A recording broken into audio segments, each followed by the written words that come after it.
தங்கமயில் ரூமில் இருக்காங்க. அங்கேருந்து அவங்க வீட்டுக்கார் வராரு. 2 பேருமே சேர்ந்து பேசிகிட்டு இருக்காங்க. இங்கே பாரு தங்கமயில், நமக்கு தான் ஃபஸ்ட்டு வாரிசு பிறக்கணும்னு சொல்லிட்டு தாத்தா சொல்லியிருக்காரு அப்படின்னு சொல்கிறாரு. அதை கேட்டோடனே தங்கமயில் சொல்கிறாங்க, அப்படியாங்க, அப்போனா உடம்பு ஆரோக்கியமாக இருக்கணும், நான் வேலைக்கெல்லாம் போகக்கூடாது, வீட்டில் இருந்து ரெஸ்ட் எடுக்கணுங்க அப்படின்னு தங்கமயில் சொல்கிறாங்க. என்ன தங்கமயில் இப்படி பேசிகிட்டு இருக்க, நீ இன்னும் கன்சீவாகவே ஆகலை, அதுக்குள்ளே ரெஸ்ட் எடுக்கிறத பற்றி பேசிகிட்டு இருக்க, அதெல்லாம் ஒன்றும் இல்லை, நீ வேலைக்கு போ, பார்த்துக்கலாம் அப்படின்னு சொல்கிறாரு. இவர் வேற என் கஷ்டம் புரியாமல் பேசிகிட்டு இருக்காரு. எனக்கு வேலைக்கு போகவே பிடிக்கல, அங்கே சர்டிஃபிகேட் பிரச்சனை, 1000 பிரச்சனை இருக்குது, ஏதாவது இவருக்கு புரியுதா அப்படின்னு சொல்லிட்டு அப்படியே மனசுக்குள்ளேயே பயங்கரமாக ஃபீல் பண்ணிகிட்ருக்காங்க. பழனி ரூமில் இருக்காரு. அங்கேருந்து அவங்க ஒய்ஃப் 2 பேருமே சேர்ந்து பேசிகிட்டு இருக்காங்க. ரொம்ப ஒரு மாதிரி ஃபீல் பண்ணிகிட்ருக்காரு. இங்கே பாருங்கள், உங்களுக்குன்னு தனியாக ரூம்லாம் இல்லையா அப்படின்னு அவங்க ஒய்ஃப் கேட்குறாங்க. இல்லை, அங்கே கொஞ்சம் பொருளெல்லாம் போட்டிருக்காங்க, அதை க்ளீன் பண்ணிவிட்டு அந்த ரூமை நமக்கு கொடுப்பாங்க அப்படின்னு பழனி சொல்கிறாரு. அதை கேட்டோன்னே அவங்க ஒய்ஃப்க்கு அப்படியே கோவமாக வருது. என்னங்க இங்கே நடக்குது, நல்லா தெரிஞ்சுக்கோங்க.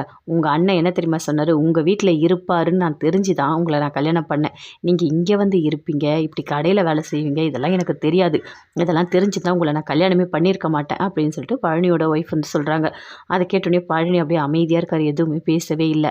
இங்கே பாருங்கள், இந்த வீட்டில் மொத்தம் 10 பேர் இருக்காங்க, 10 பேருக்குலாம் என்னால் சமைச்சு போட முடியாது, என்னால் வேலை செய்ய முடியாது அப்படின்னு சொல்கிறாங்க. உன்னை யார் சமைக்க சொன்னா அப்படின்னு பழனி கேட்குறாரு. இங்கே பாருங்கள், நான் பேசுறது மட்டும்தான் நீங்கள் கேட்கணும், நீங்களாம் பதிலே சொல்லக்கூடாது. எனக்கு இங்கே இருக்க பிடிக்கல, நான் அடிக்கடிக்கு எங்கள் அக்கா வீட்டுக்கு போவேன், நீங்கள் ஏன் இதுக்கெல்லாம் எனக்கு கேள்விலாம் கேட்கக்கூடாது அப்படின்னு சொல்கிறாங்க. பழனி அப்படியே அமைதியாக இருக்கார், எதுவுமே பேசவே இல்லை. எல்லாருமே சேர்ந்து ஹாலில் இருக்காங்க, பாண்டியன் எல்லாருமே ஹாலில் இருக்காங்க. அங்கேருந்து வராங்க, வந்து காஃபி கொடுக்குறாங்க பழனியோட ஒய்ஃபு. என்னம்மா, நேற்று தான் கல்யாணம் பண்ணிட்டு வந்தேன், அதுக்குள்ளே எல்லா வேலையும் செய்ய ஆரம்பிச்சிட்டியா அப்படின்னு பாண்டியன் சொல்கிறாரு. ஆமாங்க, செஞ்சு தானே ஆகணும் அப்படின்னு சொல்லிட்டு இருக்காங்க. சரிம்மா அப்படின்னு சொல்லிட்டு வாங்கி குடிக்கிறாரு.